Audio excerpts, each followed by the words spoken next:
Good morning, early morning in the DFW. How are you, Tavis? I'm doing well, my friend. Good morning. Well, good morning, and we we have some exciting news brewing in the world of real estate heavyweights. We haven't made a change yet, but we may be moving our little operation to a studio, and we might be able to. We're definitely going to have a cool setup there. One of the guys that we know up at KW, Jesse, he does a few other shows, and we met with him. And yeah, we Tavis and I tried the in person podcast one day, our very first day. I worked real hard to get the camera right. I watched all these videos. I got the mics. I got it all, and this is when Tavis and I, we're friends, but we didn't know each other as well, and all right, you come over to the house. He had never been to my house before. And so we come in and we shoot it. And it was, it was kind of awkward. It's our first podcast really. And we're just still getting into the groove of things, of course. But then I look back at it, and the camera angle on two big guys sort of looking down into these chairs that were real squatty. I'm like, man, this is not flattering. It's like, this is not paint us in the in the best light. So we changed up the setting after that. I'm like, why don't we just do it from our desks, or do it from the house? And it's turned out to be great. But we're trying to expand a little bit. We've got some ideas on how to increase our reach. One of which is Tavis really has a big following on Facebook and wants to do a live stream of our podcast, like a couple of the guys he knows, so people can tune in while we're doing it. And so yeah, I think in general it'll feel the same and look very similar, but hopefully have a few new features. So I'm looking forward to that. Yep. Yeah, no, I'm looking forward to it as well. So thank you all to our avid listeners and everybody that tunes in every week and looks forward to the next episode. So we're excited That being kind said, of grow this thing. If you have, this is important for us because we are going to go back and with about 10, 11 of our favorite episodes, we're going to really make an effort to try to make some videos out of those specific ones that have done well and people really like. So if you have an episode that has, you were specifically remember, maybe it was an interview, maybe it was a certain topic or a story. If you remember that well enough to be like, hey, it was the one that you talked about this, or can you find the one where it was this, or it was episode 15 or 35 or whatever. If you have that, it would do us a huge favor if you would just reach out, reach out to us on social, text us, call us, whatever, however you can let us know. We're going to try to make a good run of videos from our better episodes and really try to use it for promo. So that would help us out a lot. Of course, if you have not yet, give us a review, like, subscribe, do all the things to help us out. And who knows, by this time next year, we might be rolling really solid at our new studio. It looks cool. The actual look of it is going to be nice. I'm excited about that. So anyway, good things ahead. So what is going on in the world of Tavis? I know we walked the house yesterday. That was an interesting house we walked yesterday because I had done the comps on that one. That was one of the ones I had run comps for. And so to look at something on a map and on the MLS, and then you show up and you're like, wait a minute, I am familiar with this neighborhood. Yeah. It's kind of cool. Kind of cool to walk that one. Yeah. Yeah. So I gotta crunch some numbers on it. It wasn't bad. It had some wonky things going on, as we talked about. It looked like some foundation piers possibly on the right side of that, or whichever way you want to look at it, but I guess the east side of the house looked like it was overlifted. When that happens, it kind of makes it tricky. You have to either get in there and cut those piers down and wait for it to settle back down, or some engineering companies would make you pier the whole house, but that doesn't make a lot of logical sense to go in there and do that. And it would require a lot of interior piers to achieve that. So it's definitely something that's going to result in engineering come out and look at it and see what needs to be done. Yeah.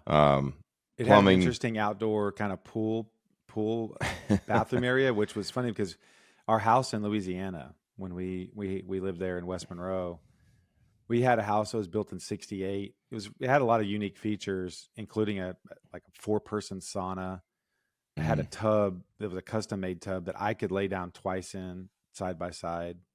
It was Oh wow. huge. And then they had this outdoor access bathroom, and it was convenient. Like if people were swimming, they could go over there and Sure. use the bathroom, whatever. And the concept is nice, but this one, the construction was not, something's off because it had rained the day before, and this whole bathroom was filled with mud and Completely water and full, smelled full awful. of water. Yeah. Smelled awful. Yep. So that would have to be that, and we were talking about that from a comp standpoint because on any sort of paperwork, that's going to show up as a half bath, but it's Hmm. a half bath that is really only for the pool.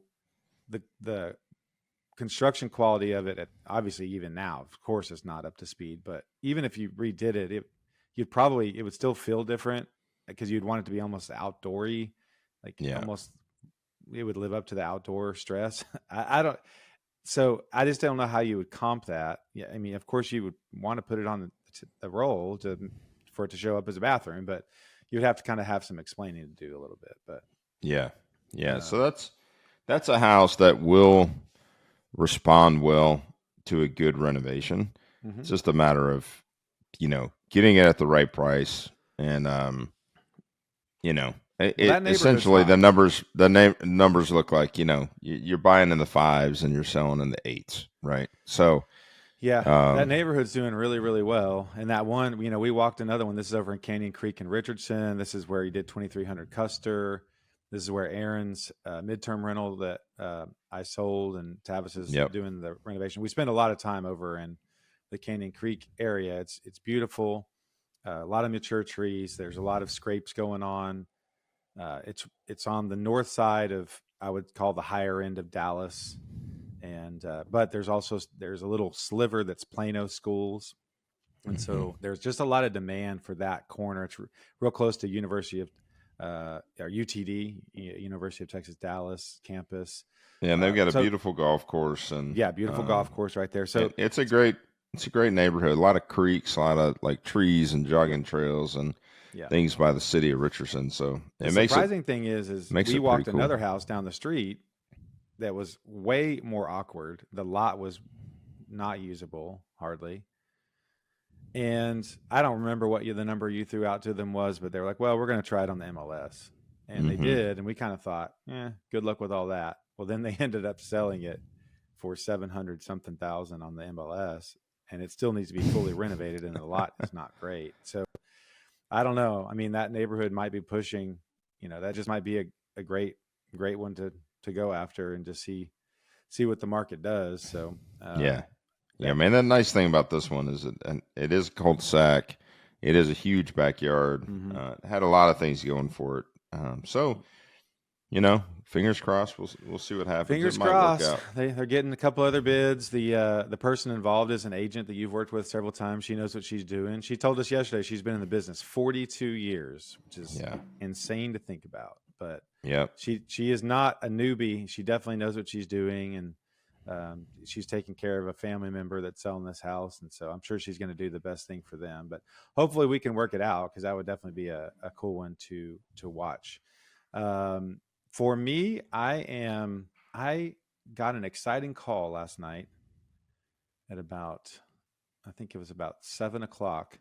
Oh I man. got a call from the Nolan County Constable, Uh-oh. and I have been trying to get in charge and in touch with that dude for about, well, 12 days. I've left messages. I've filled out all my paperwork. I've paid my fees over in Sweetwater to evict my tenant, and I am just at the whim of, evidently, which is a part-time constable.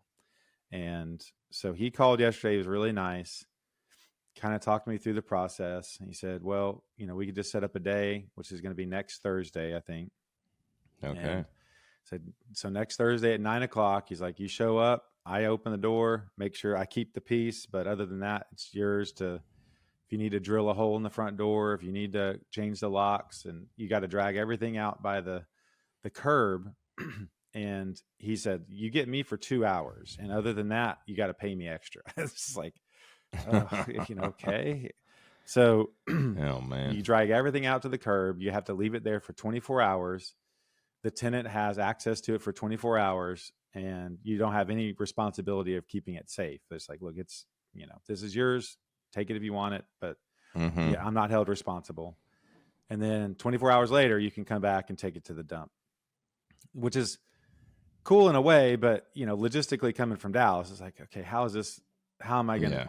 do this? And so I've got to work through it. I may talk to, there's been a couple people investor groups over in Abilene that I've reached out to, and I've had some interest of trash guys, and not knowing exactly what's in the house is Mm-hmm. sort of the wild card. Maybe Ryan and I could go over there and take his trailer, and Luke could come down from Lubbock, and we could work for 2 hours and get everything out. But Man, there's a lot of stuff in that house too.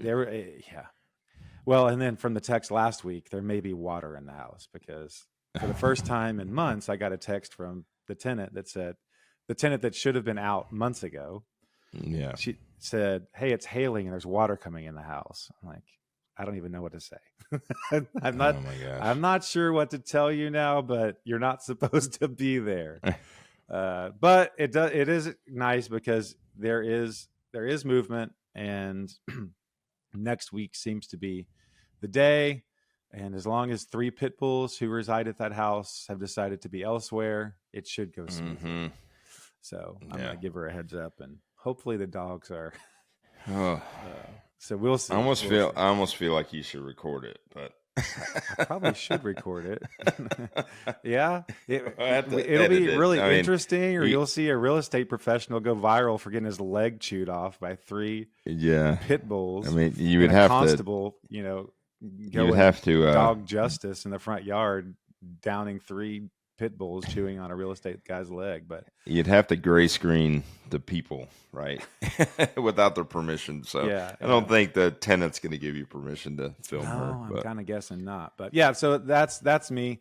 I'm excited today. I'm going over to I've spent a lot of time at Keller Williams, doing a lot of just thinking about business building. Finally, in the 4 years I've been in the business, I've had some success. I think I've done at this point I've done over 20 transactions just for different people. But there's never been a huge pipeline. There's never been a system in place to make it happen again. I've a lot of, just outreach and open houses, and I've made it work, and it's been good. And it's helped me kind of move down the road to be able to go professional. So it's been great, but how to replicate it and how to make it regular is the trick. And so spending a lot of time up there, there's some really good people up there. Seth Mills is the coach for the class I've been going to. Just an immensely positive guy. Tommy Flood teaching great classes. Teresa, we're going to have them on. Just the whole intellectual property that they own, basically, with the people that teach there and help out there, it really is cool. And so I'm going to a business building class today where you've done it before, where we take an in-depth look at, okay, what do you need to make as far as income? Okay, how many houses does that mean? Okay, how many calls does that mean? What does that, are you going to do mailers? All the things that you may want to consider to run a real estate business, and how to actually come up with your day-to-day activity and all that stuff. So that's today. It's a day and a half. So today and half of tomorrow. So I'm really, really excited about that. And when I sat down and looked at my business, I have like 19 pipeline things, just different investors have expressed interest, and we've got an active buyer. I've got an active listing it's on the horizon. So it's really cool to see, but putting it into and making it formal will be the next step in getting me down the road. So well, why don't we talk about a little bit of a market update? So all right. This podcast will come out Friday. As of this morning, about an hour ago, it's 7:30 on the Wednesday that we are recording. About 6:30 a.m., they officially called the presidential election for Donald J. Trump, because another state, I think Wisconsin, made it formal that he would carry that state. And so he is going to be president. And based on the electoral college is in session. Um, I tried to find some articles breaking down, what a victory for either candidate would mean for real estate. Wasn't terribly Hmm. clear, and it's a little biased on, okay, it's kind of this chain of events. So like, okay, if you do this, you do tariffs here, then that's going to make this more expensive, which is going to drive up costs, which is going to drive down interest rates, but it means an overall poorer economy. Like, it's hard to really decipher at this point, but you know, um, it's from a market standpoint. I do know that, for instance, very high profile real estate people like Grant Cardone have been extremely vocal about wanting Donald Trump as president. And I got some mailers last week. The National Association for Realtors was going all in. I got I don't know if you got those, but very glossy, Mm-mm. very big advertisements from the National Association for Realtors Mm. saying just vote Republican. Don't, just just fill in the R. And so it'll be interesting to see how this election plays out. Kind of glad it's over and all the ads and all the debates and all that stuff is over and we can just kind of Sure. get on to business. So it'll be interesting to see. I know interest rates have Well, crept up this last week, I'm so just glad. I'm just glad that it seems like there's no voting scandals this time, right? well, we'll Like see. it doesn't Yeah. seem like it's something that they're. It doesn't seem like it's a close enough a race that this is going to get dragged out for 5 days to make a decision. Yeah. So, that's what Yeah. we That's always a experienced bummer. 4 years ago, right? So, I mean, for whoever you voted for, um, you know, we hope that your candidate did the best that they did for you, and we wish you guys all the best. We don't get into our political beliefs and our Oh, I thought political you were going to talk about it, yeah, concerns. exactly who you voted for and why and all No, that stuff. So. no, we don't need to get into any of that. But the point is, Probably the point best. is, like, I'm just glad that it like seemed like a true election, like it used to be, right? But it is kind of interesting. Tabitha and I were talking about this, how it seems to flip when things aren't going the way that we wanted to, right? Nobody's happy. I mean, at the end of the day, everybody wished the economy was better. Everyone wished interest rates were better. Nobody could sit here and say that as of yesterday, pre-election, that everybody's happy with the current administration and the way things Yeah. are going.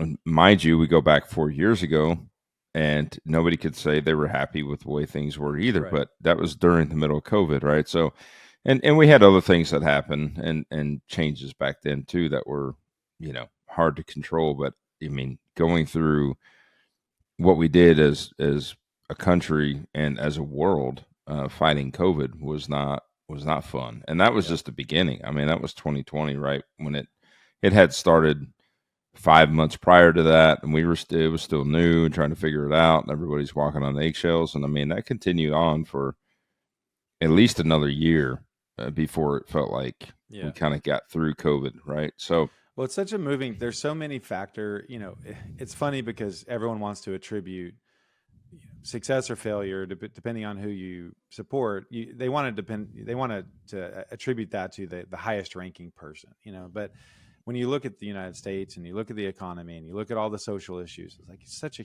complex place. And there's obviously hundreds of millions of people that live here from all over the world and who we create products, we buy products, we produce natural, we bring in that, like there's just tons of factors that play yep. into the economy, that play into social, rest and unrest, and you have global factors and wars. And so to attribute to one person all good or all bad is really silly, but that's how it comes down, and that's how they have to play the game. But Well, that's what I was going to say. It feels like it's it, like I said, going back to when things aren't going well, it seems to flip the other side, right? yeah, Whether oh you're yeah, Republican or Democrat, it seems to flip. Lately, it's been doing that ever since Obama, right? So, I mean, Obama had 2 terms in a row, and then once that was up, then we went to Trump, and then we went back to Democrat, and then we went back. Now we're going back to Republican again. Um, so it's interesting. I'm just disappointed that the candidates that we've had were our only options. like, but yeah. I've I been think we saying may that have to the go back to the last drawing board in general. the last few elections we've had, going back the last couple times. that ask the same question. Yeah. It's like, why are these our only options? Like when Obama was up for his second term, who was he running against then? Was that I forget now. Second term. That's a But good question. Cheney, Was that Mitt Romney? Was it Romney? Yeah, it was Romney. Maybe. And I was like, Yeah. how are these our only options? Like it's just one of those crazy things. So, Yeah. but here Well, we luckily are. we don't have to worry about it for 4 more years, and we can all either be mad for 4 years or be excited for 4 years. And it does look like the Republicans are going to take control of the Senate and the presidency. So it's also one of those kind of like, well, you asked for it, so now do something with it. And so if Right, you exactly. think you can solve a bunch of stuff, you're kind of running out of excuses to say like, well, we would have, but So when you get more and more control, it's like, all right, so start pulling levers and figure it out. So, but that being said, locally, nothing drastic has changed over the last week. The new metric that you brought to light a few weeks ago that we've kind of been keeping track of is the price decreases, number of price decreases. So overall, we have roughly 42,000 units for sale on the DFW MLS, and we have 3,163 price decreases, and that was over 4,500 3 weeks ago. Yeah. So, okay. So yeah, that's changing a little bit. Yeah. So what's the new listings look like? Yeah. New listings. Let's see. We had overall new listings. We had 14,500 new listings on the Wow. MLS. We have units for That's sale, 42,000. So is that right? 14,000 or 1,400? New listings. Let me make sure. October 2024. Yep, 14,583. 10 County. So was in 17. the last 7 days. This is just for the month of October. Oh, okay. All right. Because we've been looking at like 7 days, and I'm like, wow. Yeah, that is a lot. Yeah, new listings. Okay, in the last 7 days was 2,731. Okay, but that's still up compared to, I think last week or the week before was only like 1,300. So I mean, it's slowing down. That's going up. Yeah, that's going up versus. Well, that one from last week, but in general, if our average for October was 14, it's not keeping up pace with that. So, got it. So, yeah. The overall days on market 4.6 month supplies 4.6 months. Days on market were roughly 50, depending on which pocket you're looking at. You're up in Aubrey, you were right on the right on the money when you sold Aubrey. You were 47 days. I think the average was 48. And there's obviously some spots that are going faster when you're well priced, especially when you're first time home buyer level. You're going quickly. You've seen that a few times. The buyer that's looking right now, we've seen that things go very quickly in that realm there. So interest rates have crept up closer to 8 over this last week. I'm sure once the election's over, there will be some unrest just to try to figure out what the markets are going to predict, what's going to happen. They start baking in the future and what the Fed's going to do. I thought the Fed was meeting actually. In my mind, they were supposed to meet before we. Yeah, I think they talked about another. Yeah, maybe another quarter point, but I did not hear about that. So my bad on that. But there is the market update. Let's talk about a little bit of news. So in Dallas, we have talked about this guy now 3 or 4 times. Last name Hoke. He's the guy who bought the largest, I think the largest building in downtown Dallas, the Bank of America building, I believe.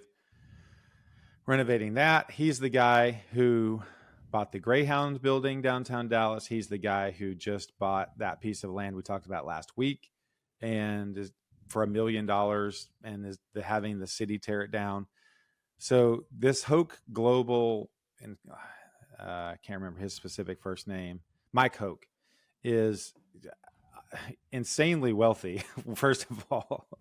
Second of all, he has got quite the vision for Dallas. I mean, it sounds like he's kind of being the Bass family of Fort Worth over here in Dallas that has just, tremendous access to acreage and buildings. And he's sort of making this all at once move to say, okay, we're gonna change some things. Well, this one is a 500 or 280 acre lot in southern Dallas. I know right where this is. When I was doing home health, there was a time when I actually worked all over. I mean, towards the end, I was mostly in Carrollton, but I did a ton in Plano, Wiley. I've been over to Rockwall, way up north, Prosper and all that, Richardson. But there was about a 6-month, 7-month period that I was in southern Dallas, South Dallas specifically, right south of over by there by Fair Park. But then southern Dallas, where your DeSoto's, Lancaster, Duncanville's, Oak Cliff. This is down there. This is down southern Dallas by the University of North Texas campus in Dallas. There's a lot of huge warehouses. We've talked about development. It's on the edge of, but like when you're coming in from Austin, you start hitting all this stuff. And so they've started building a lot of warehouses a lot of trucking is going in down there. And the University of North Texas has a campus there. Well, Hoke had this land. He sold it, and he is issuing lots to D.R. Horton and maybe Lennar. And it's going to be homes in the 300 to 500,000. It looks like there's around 500 or so lots, 580.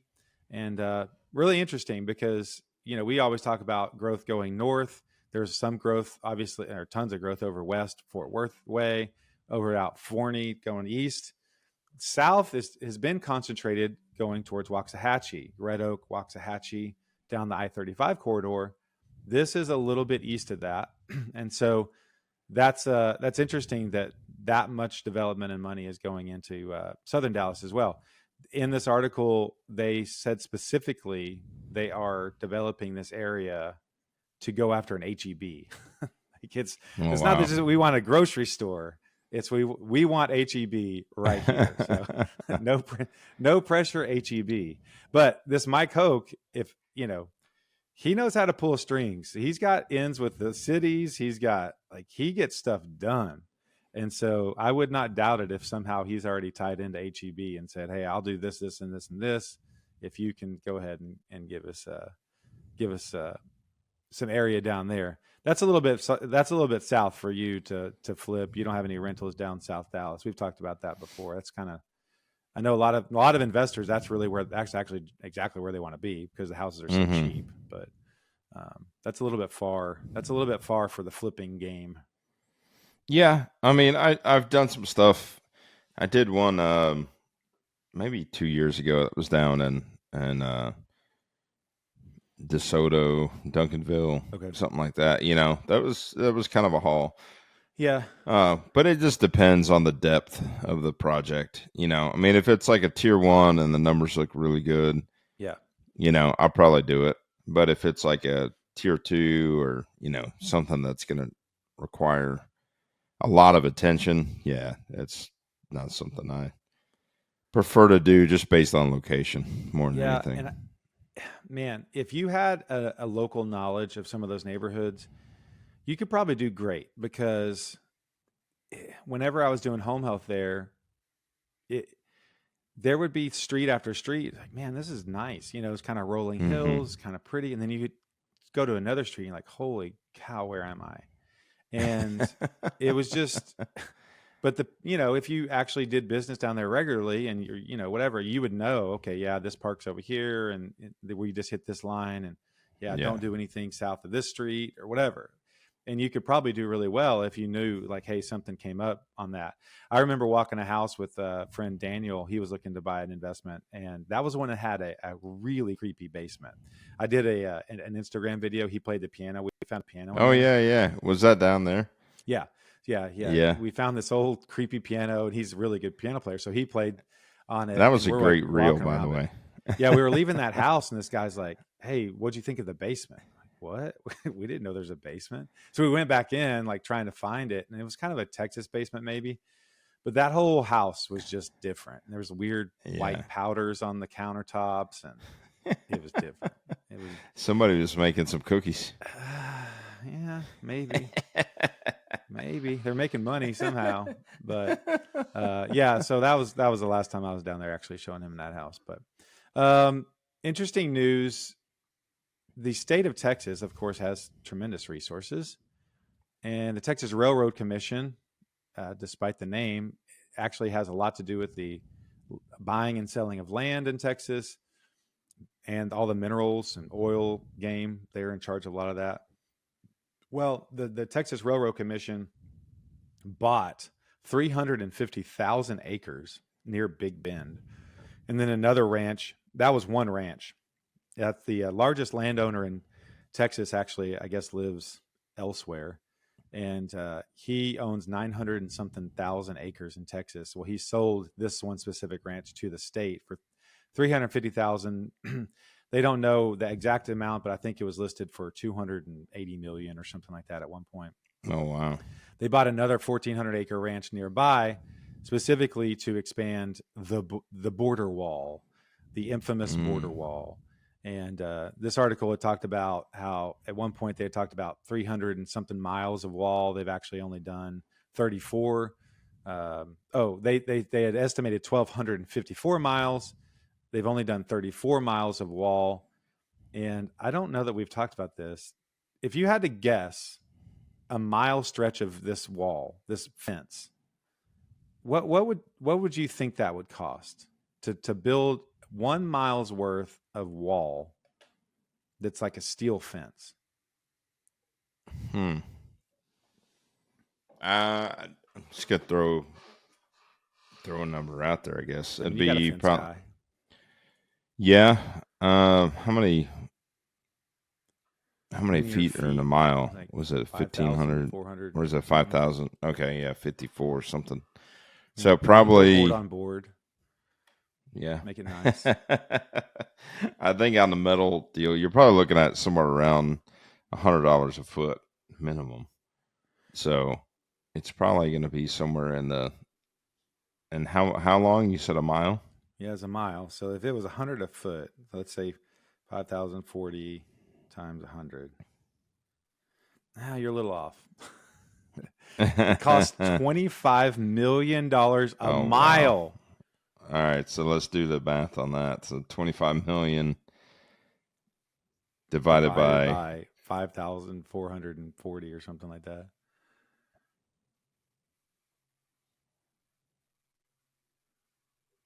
Let's see. Exciting. What is it again? Podcasting. How much is it? 25 million. 25 million. Got it. Okay. Again, we've waded into the math portion of our show, which is always a horrible idea. All right, you're looking at $4,595 a foot. There you go. A linear foot. Jeez. I think your guys could beat that. I think if you need to pay attention, they're going to let bids again. You need to take your guys down there because that sounds like quite the contract. That's insane. But yeah, so the state of Texas bought 350,000 acres near Big Bend. They didn't say whether or not they're planning on kind of tying that into the state park there. I'm not really sure the purpose. The only purpose that was said by the Texas Railroad Commissioner was we want to buy it before any foreign interest buy it. That was it was more of a security thing. So interesting land purchase there. Which 280 million, the Louisiana purchase, which was obviously huge, was 14 million. It's always an interesting statistic from history class. Going back to the Southern Dallas thing where D.R. Horton's going down there. In other news, D.R. Horton stock prices have plummeted recently because they have reported slowdowns. They are pulling back, and it's always. We've talked about their pullback just because you can see their incentives that they're throwing out. I get those texts from one of their sales agents, and D.R. Horton is one of those that will pay realtors for real. I mean, they'll pay a 3% and then a 2% bonus, and then this weekend we're going to give an extra $1,500, and it's just they really lean on the realtor network to bring people in, and you can kind of tell when they're getting a little panicky because they start sending out these insane offers to say, big "Please incentives. bring us people." Yeah. But yeah, they were down 15% this last week during one day. That's a huge drop in a one day trading. So we will see how I'm sure they're excited to see the election come through. and especially if it's going to be a pro real estate market, they will get things going again. They tend to do okay. D.R. Horton's got things figured out, and they know how to keep things moving. Last, the interesting thing up here in Frisco, Frisco and Prosper. I have been lucky this season. They rezoned our school district, or our football district, and so this year we've gone to a lot of new schools to us. So we went to Little Elm, we went to Little Elm High School, we went to Braswell, which is up in Little Elm. We go over to the Denton ISD football complex. We went to the McKinney ISD football complex for a competition. And let me tell you what, the amount of money that these schools and school districts pay for these football stadiums is crazy. Braswell, it was an amazing experience as a parent, because I had actually not seen our band performance, because I'm always down on the field. I'm always pushing a piece of equipment. And so I don't get to see it. Well, they had this Jumbotron. I'm talking really nice, high def Jumbotron. And they showed the show. And so I got to sit there on this big, 40-yard wide screen or whatever it was, watching the show. I was like, man, this is great. And they had two of them. They had one that I could see, and then they had a slightly smaller one over in one corner. And this field was great. And so all these school districts are spending nutso money. Well, Frisco and Prosper are teaming up for what they are proposing to be a $340 million theater complex. And they say they are trying to bring in some actual national shows, some Broadway style shows, but it's going to be designed for the ISDs to use, the Frisco and Prosper ISDs to share a $340 million theater fine arts location. So it has not been approved yet. It's going to be on a ballot, I guess, in May of 25, somewhere in there. But just the idea that they're looking into doing that, our ISD is starting to look kind of stupid, because the football stadiums that we play at that are actually in our ISD, they're very old school, basic aluminum stands, and then our theaters are fine, but they're nothing over the top. We shot down a bond issue last year that was kind of a basic bond issue. So, and what's funny is we have a lot of very high-end neighborhoods where we live. And so I think there's a whole Robin Hood thing going on that I was made privy to this last week from some of the other parents. I want to do some research before I actually say numbers and stuff. But evidently we give a lot of money to some other districts. They said in the range of $60 million last year we paid out to other districts, and sort of a redistribution of wealth thing. But that's just, who knows if that's accurate.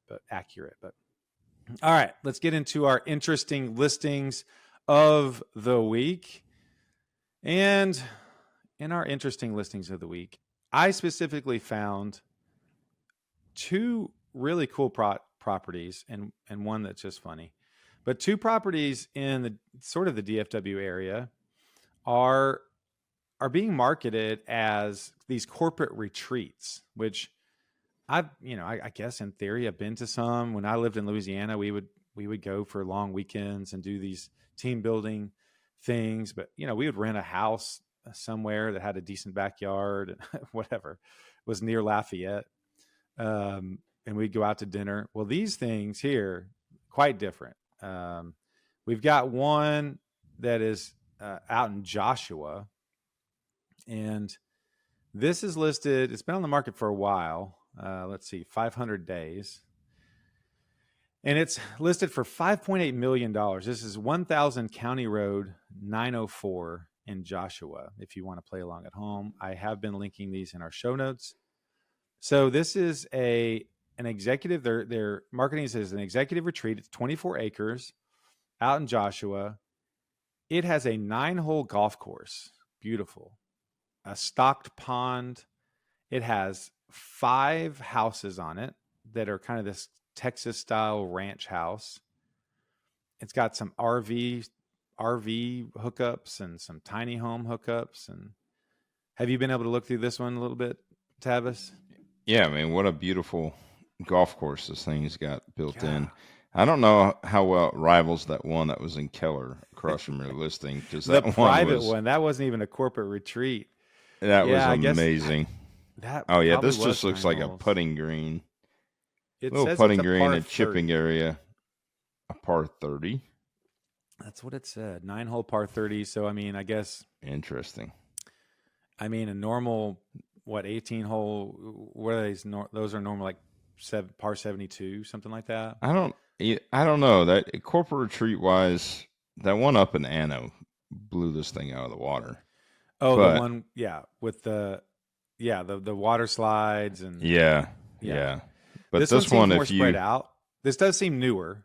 Like the actual buildings are interesting, yeah, but someone spent a lot of money, developing this because you took raw land and you have now you have a golf course, you've got multiple decent 24 homes, acres.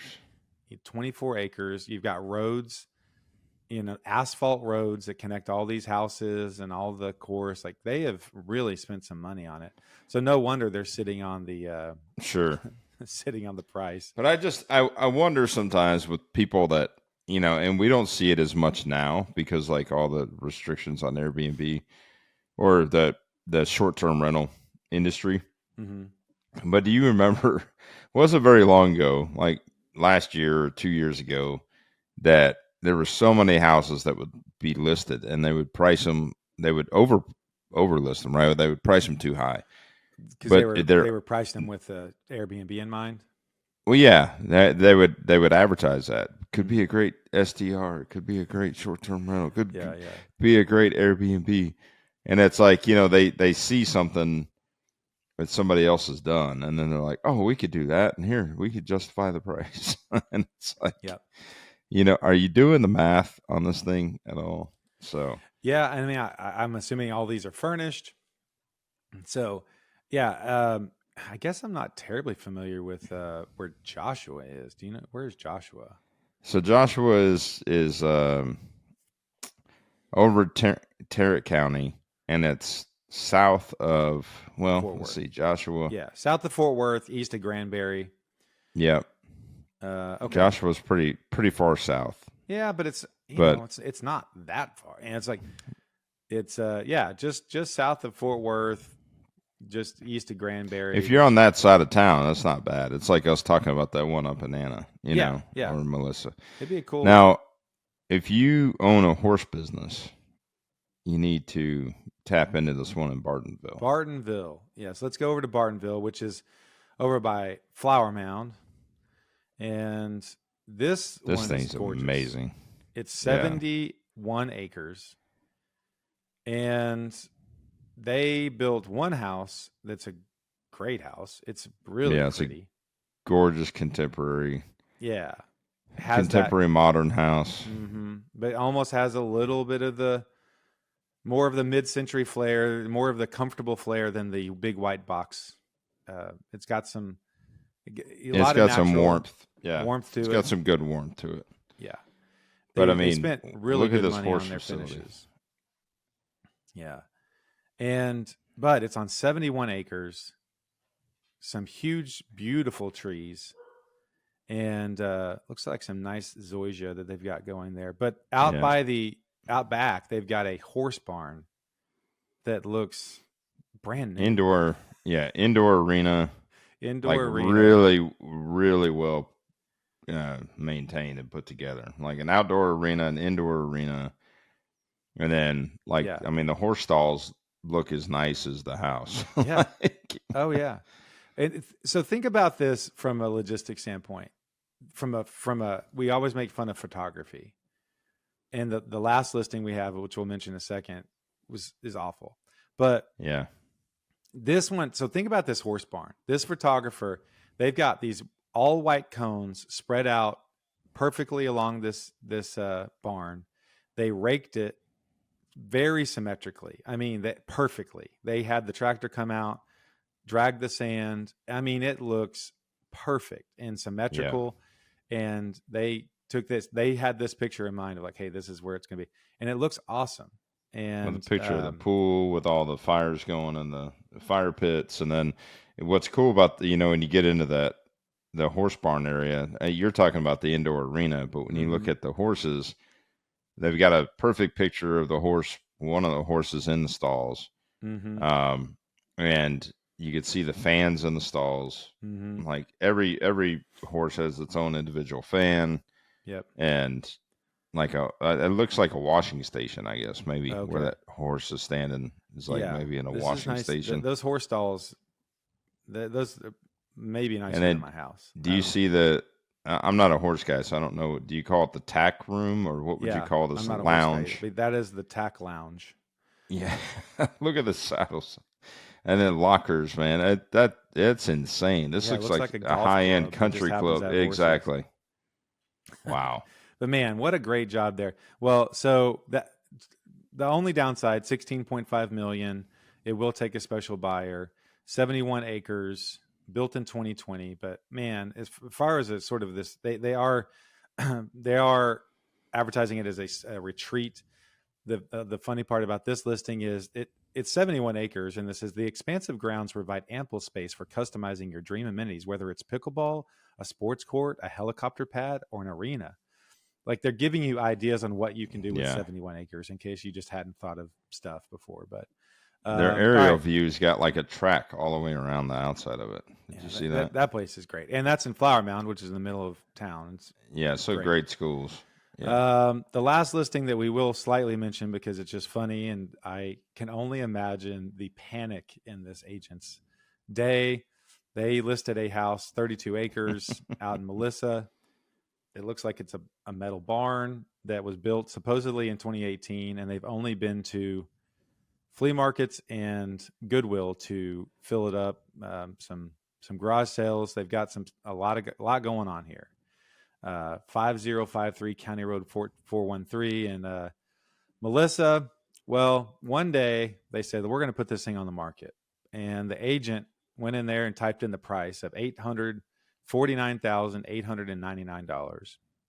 Pressed enter, was very proud of the work, went to lunch and started getting calls and probably panicked because it was instead of $849,000, it was supposed to be $8,490,000. And they've had to adjust the price. So the original list price was $849,000. Now it's $8.2,332,000. Yeah, so, they probably got a lot of people interested at like, 800. Okay, it's 32 overlapping 32 acres. Yeah, like whoa, we're really killing available it out with there. 2 other listings on a combined. So there's other listings with it, but listed total for 40 acres.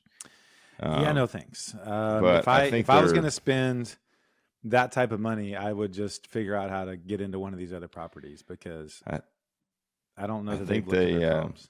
Somebody is looking at a comp from a dollar per foot's perspective. Yeah, and this is the other argument. They listed it as a house that happens to be on 30 acres as opposed to 30 acres that happens to have a house. And I mean, from this thing being built in 2018, it looks like something out of the 60s. Yeah. Like it's weird colors. It's a barn. I mean, look, I hope they sell it. I hope they get to move on with their life, but this is an interesting way to sell a house. So I hope them the best. All right. Well, that is our show. We do this every Friday. We talk about the market. We talk about news. We talk about what's going on in our lives. Tavis is an investor that's been going for 20 years and flipping over 200 houses. Me, I've been an agent now for 4 years. I went from full-time work to doing full-time real estate. I flipped 4 houses and help people buy and sell over Dallas. If for some reason you have a house that would be good for us to take a look at from an investment standpoint, we'd love to come walk it, give you a good price on that. If you need help buying and selling a house, we can help you figure that out too. We're on Instagram, YouTube, all those things. We are making progress with that. And in the next couple weeks, next week will not be the case, but the week after that may be our first attempt at the studio. So exciting things happening in the world of the podcast. And we only have you to thank for it because so many of you have been nice and kind and sharing this and giving us feedback. And we enjoy doing it. So Until next time, we hope you have a great day. Adios.